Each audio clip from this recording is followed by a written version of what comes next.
పత్రికా మిత్రులకు, సోదరులకు, మీడియా ప్రతినిధులందరికీ నా నమస్కారాలు. నిన్నటితో ప్రజాపాలన వచ్చి కాంగ్రెస్ ప్రభుత్వం గొప్పగా, అద్భుతంగా, ప్రజలందరూ మెచ్చుకునే విధంగా తెలంగాణనే కాకుండా ఆంధ్రప్రదేశ్, పక్క రాష్ట్రాల మహారాష్ట్ర కానీ, కర్ణాటక కానీ, ఒరిస్సా కానీ, ఛత్తీస్గఢ్ కానీ ప్రతి ఒక్కళ్ళు తెలంగాణ ఈ 30 రోజుల పరిపాలన గురించి చెప్పుకుంటున్న ఈ తరుణంలో నిన్న మాజీ మంత్రి హరీష్ రావు గారు, టీఆర్ఎస్ నాయకులు నిన్న మాట్లాడుతూ ఏదేదో మాటలు, ఎంత భయంకరంగా అంటే ఒక మనిషి అసూయ పీక్స్కి వెళ్ళిపోతే ఎట్లుంటుంది, ఒక కుళ్ళుబోత్తనం ఎట్లుంటుంది, ఒక తట్టుకోలేనితనం ఎట్లుంటుంది అంటే ఆయన ప్రెస్ మీట్ ఒకరోజు హరీష్ రావు గారు పెడతారు, ఒకరోజు కేటీ రామారావు గారు పెడతారు, ఇంకో రోజు గ్యాప్ ఇచ్చి కవిత గారు పెడతారు. వీళ్ళు ముగ్గురే ప్రెస్ మీట్లు కూడా పెట్టేది. ఎందుకంటే టీఆర్ఎస్ నాయకులకు తెలుసు బ్రహ్మాండంగా చేస్తుంది కాంగ్రెస్ ప్రభుత్వం.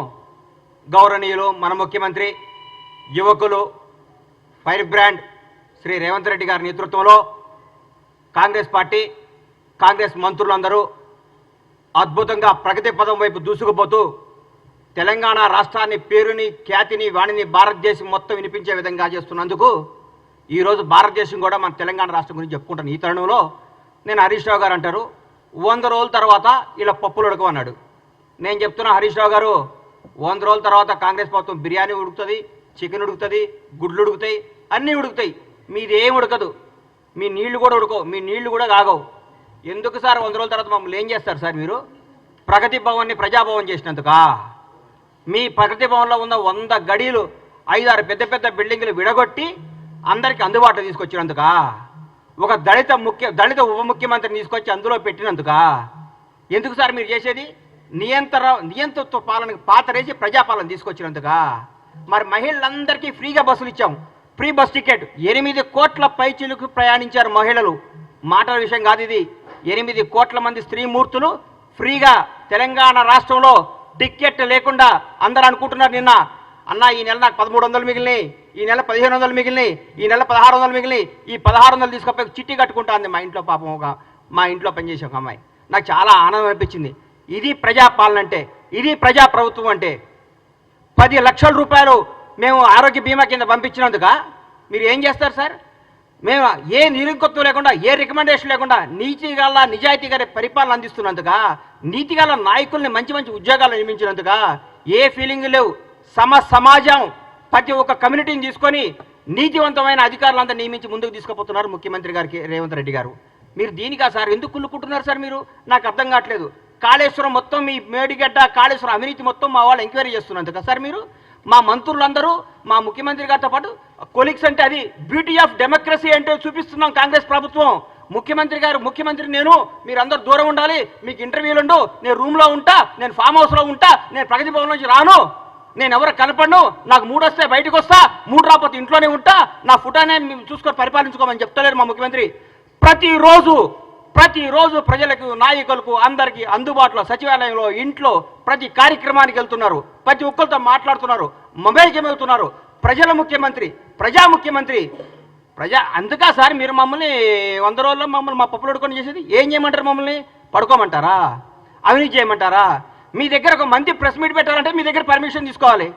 మీ దగ్గర ఒక ఎమ్మెల్యే మాట్లాడాలంటే మీతో నోటు పెట్టాలి ముందు. మీకు సార్ అని ఇట్లా నోటు చేస్తున్నా, దయచేసి పర్మిషన్ పెట్టొచ్చా అని మీరు, మీ సారో ఎవరో చెప్తే అప్పుడు ఒప్పుకోవాలి. మీరు అది పెట్టలేదు. ఈ గత 10 ఏళ్లలో మీరు ఎంతమంది మంత్రులు ప్రెస్ మీట్ పెట్టారు? ఎంతమంది మీరు వచ్చి ఢిల్లీకి వచ్చి కార్యక్రమాలు చేశారు? నేను అంటారు ఈ పార్లమెంట్లో కంపల్సరీ గెలవాలి.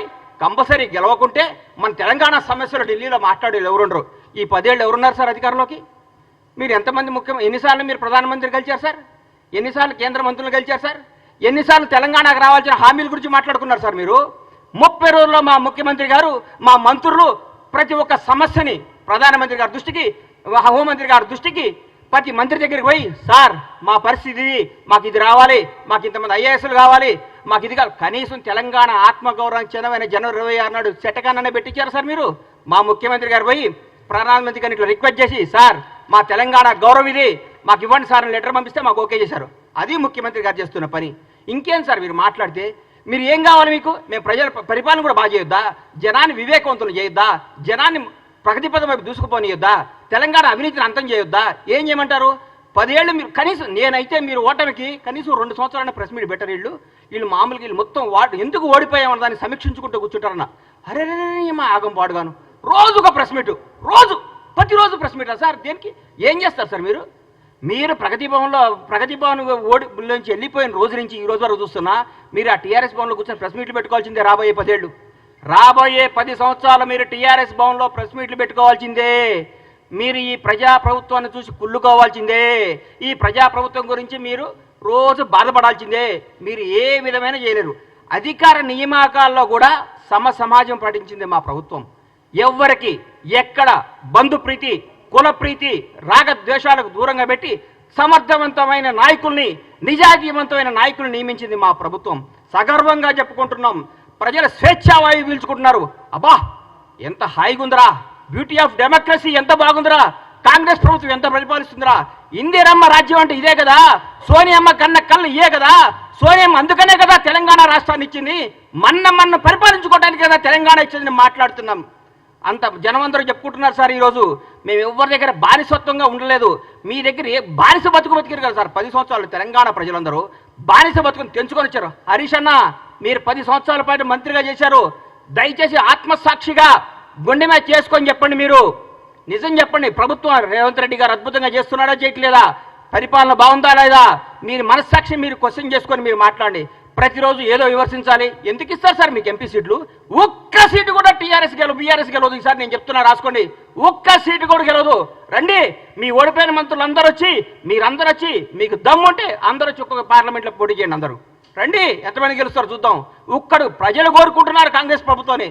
ఈరోజు ఢిల్లీలో ప్రతిపక్షంలో ఉన్నాం, రేపు అధికార పక్షంలోకి రాబోతున్నాం. ఢిల్లీలో కూడా మేము ఏం చేస్తారు సార్? మీరు టీఆర్ఎస్ ఎంపీలు గెలిచి ఏం చేస్తారు సార్? అక్కడ ఏం చేస్తారు సార్? ఈ 10 ఏళ్ళు ఎందుకు పోలేదు సార్? ఈ 10 ఏళ్ళు హైదరాబాద్ ఢిల్లీ ఫ్లైట్లు బంద్ అయినాయా? ఈ 10 సంవత్సరాలు హైదరాబాద్ ఢిల్లీకి ఫ్లైట్లు లేవా? ట్రాన్స్పోర్ట్ అయినా ఆగిపోయిందా? ఈ 30 రోజుల నుంచి ట్రాన్స్పోర్ట్ వచ్చిందా? మీ ముఖ్యమంత్రి గారు ఎన్నిసార్లు కలిచారు సార్?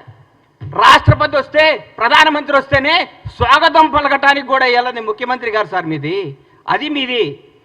మా ముఖ్యమంత్రి గారు, మాజీ రాష్ట్రపతి గారు వస్తే పోయి పలకరించి నమస్కారం పెట్టి ఆయన సంస్కారం చాటుకున్న గొప్ప నేత రేవంత్ రెడ్డి గారు.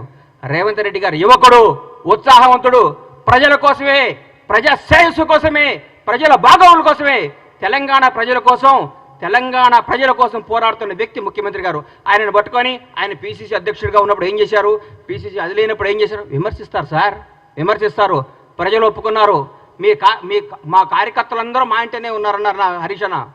10 సంవత్సరాల ప్రతిపక్షంలో ఉన్నా కానీ కాంగ్రెస్ కార్యకర్తలందరూ కాంగ్రెస్లో ఉంటారు.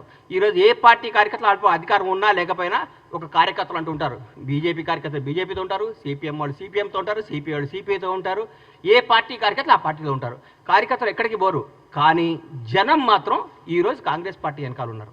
కాంగ్రెస్ పార్టీ అభివృద్ధి వైపు ఉన్నారు. కాంగ్రెస్ పార్టీ మంచి పరిపాలన కోసం ఉన్నారు. కాంగ్రెస్ పార్టీ చేస్తున్న అభివృద్ధి వైపు ఉన్నారు. దయచేసి ఇకనైనా ఆలోచించుకోండి. కొంతకాలం మీ మానసిక స్థితిని మీ తప్పులు ముందు రెక్టిఫై చేసుకోండి. అప్పుడే 30 రోజుల వంగలు తట్టుగా ఇవాళ చెప్తున్నా, రాష్ట్రానికి 2వ ముఖ్యమంత్రి రేవంత్ రెడ్డి గారు రాబోయే ఎన్ని తరాలు ఉంటారో, ఎన్ని రోజులు ఆయన పేరు గుర్తుంటుందో మీరు గుర్తుపెట్టుకోండి. నేను చెప్తున్నా, కాంగ్రెస్ ప్రభుత్వం ఈరోజు అందరికీ అందుబాటులో ఉంది. డైరెక్ట్ సెక్రటరీకి వెళ్ళిపోతున్నారు సార్. ఎవరబడ్డా ఏ సమస్య ఉన్నా సెక్రటరీకి పోతున్నారు. ఏ సమస్య ఉన్నా ఒక మంత్రి గారిని కేక్ వాక్తో కలుస్తున్నారు. ఏ సమస్య ఉన్నా ముఖ్యమంత్రి గారి దగ్గర పోతున్నారు. ఇంతకంటే ఏం కావాలి సార్? సెక్రటరీకి ఎవరైనా వచ్చారా సార్? మీరు కట్టిన ఈ ప్రగతి సెక్రటరీకి ఎవరైనా ఒక్కళ్ళు రాగలిగారా సార్? గేట్ల కాడ బంద్ చేపిస్తారు మీరు, గేట్ల కాడ మోపే చేస్తారు మీరు. మీరు ఏందో మాట్లాడదు. ఎందుకు సార్ మీరు? ఎందుకు మీరు ఇంత టెన్షన్ పడుతున్నారు? ఎందుకు? మరీ ముఖ్యంగా హరీష్ రావు గారు, కేటీఆర్ గారు అయితే వాయమ్మనే ఆగం చేస్తున్నారు సార్. పెండ పిసినట్టు పిస్తున్నారు. ఎందుకు సార్? ఆగండి, కొద్దిగా ఆగండి సార్. పిసుకకండి కొంతకాలం. మిమ్మల్ని మీరు చెక్ చేసుకోండి, మిమ్మల్ని మీరు చేసుకోండి. జనం మోసపోయారా? ఎందుకు పోతారు సార్? జనం చాలా విజ్ఞతతో ఉంటారు సార్. మనందరికంటే జనం చాలా తెలివిగలవాళ్ళు. చాలా గొప్ప నిర్ణయాలు తీసుకున్నారు. ఈరోజు వాళ్ళకి అవసరం, రాష్ట్రానికి అవసరం కాబట్టే కాంగ్రెస్ పార్టీ ఘన విజయం సాధించింది. రాష్ట్ర ప్రజలందరూ కోరుకుంటున్నారు కాబట్టి కాంగ్రెస్ పార్టీ అద్భుతంగా పరిపాలిస్తుంది. రాష్ట్ర ప్రజలందరూ ఆనందపడుతున్నారు ముఖ్యమంత్రి గారిని, కాంగ్రెస్ మంత్రివర్గాన్ని చూసి. ప్రతి ఒక్క మంత్రి ఒక హోదాతో, స్వతంత్ర హోదాతో ధైర్యంగా దమ్ముగా పరిపాలిస్తున్నారు. వాళ్ళ వాక్ స్వాతంత్ర్యం ఉంది ఇక్కడ. ప్రతి ఎమ్మెల్యేకి వాక్ స్వాతంత్రం ఉంది ఇక్కడ. ప్రతి నాయకుడికి వాక్ స్వాతంత్రం ఉంది. ఎవరైనా మాట్లాడచ్చు. మీ దగ్గర మాట్లాడాలంటే ఏమవుతుందో నాయన, ఉన్న ఉద్యోగం పోతుందని భయం. మీ ముఖ్యమంత్రి గారు ప్రెస్ మీట్ పెడితే పక్కన ఒక దళిత మంత్రి గారు కూర్చుంటేనే ఎల్లగొట్టిరు. మేము మా మా మా మా బ్యూటీ చూడండి, ప్రగతి భవన్ ఉన్నాయి, ముఖ్యమంత్రి నివాసాన్ని డిప్యూటీ సీఎం బట్టి విక్రమార్క గారు దళిత ఉప ముఖ్యమంత్రి గారికి ఇచ్చి అన్నా మీరు అందులో ఉండండి అని చెప్పారు. అది మా గొప్పతనం. దయచేసి ఇప్పుడు చెప్తున్న హరీష్ రావు గారు కొంతకాలం ఓపిక పట్టండి. 100 రోజులు కాదు, 1000 రోజులైనా మీకు రారు, 1000 రోజులైనా మీకు జరగదు. మీరు ప్రెస్ మీట్ పెట్టే అవకాశం ఉండదు. ఊరికే మీరు పెట్టాలి ప్రెస్ మీట్, ఎదుగు పెట్టాలి కాబట్టి పెట్టాలి. ఎందుకంటే మీకు అట్లాంటి ప్రెజర్స్ ఉన్నాయి పైన. ఏ ప్రెస్ మీట్ పెట్టు అలా తిట్టని మీకు ప్రెజర్స్ ఉన్నాయి కాబట్టి ఆ ప్రెజర్స్ని తట్టుకోలేక మీరు పెడుతున్నారని నాకు అర్థమైంది. మీ మనస్సాక్షిలో మేము బాగా చేస్తున్నాం, మీ మనసుకు కూడా తెలుసు. మీరందరూ మా ముఖ్యమంత్రి గారిని, మా ప్రభుత్వాన్ని మెచ్చుకొని మమ్మల్ని ప్రోత్సహించి ప్రజలకు మంచి చేద్దాం, ప్రజలకు అద్భుతాలు చేద్దాం, ప్రజలకు ఫలాలని చేద్దాం. కానీ మా 6 గ్యారెంటీలు అమలవుతాయి, మా 6 గ్యారెంటీలు అందరికీ వస్తాయి. 100 రోజుల తర్వాత ముఖ్యమంత్రి గారు, మా కాంగ్రెస్ ప్రభుత్వం చెప్పినట్టు, మా రాహుల్ గాంధీ గారు చెప్పినట్టు, మా ప్రభుత్వం చెప్పిన అన్ని కార్యక్రమాలు అమలు చేస్తాం. మీలాగా అబద్ధాలు చెప్పం, మోసాలు చేయం, తప్పులు చేయం, బంధుప్రీతి లేదు, రాగద్వేషాలు లేవు, నిజాయితీ పాలన ఉంది. మీరందరూ కొద్దిగా ఓపిక పట్టాలని మనస్ఫూర్తిగా కోరుకుంటూ సెలవు తీసుకుంటున్నాను. Thank you.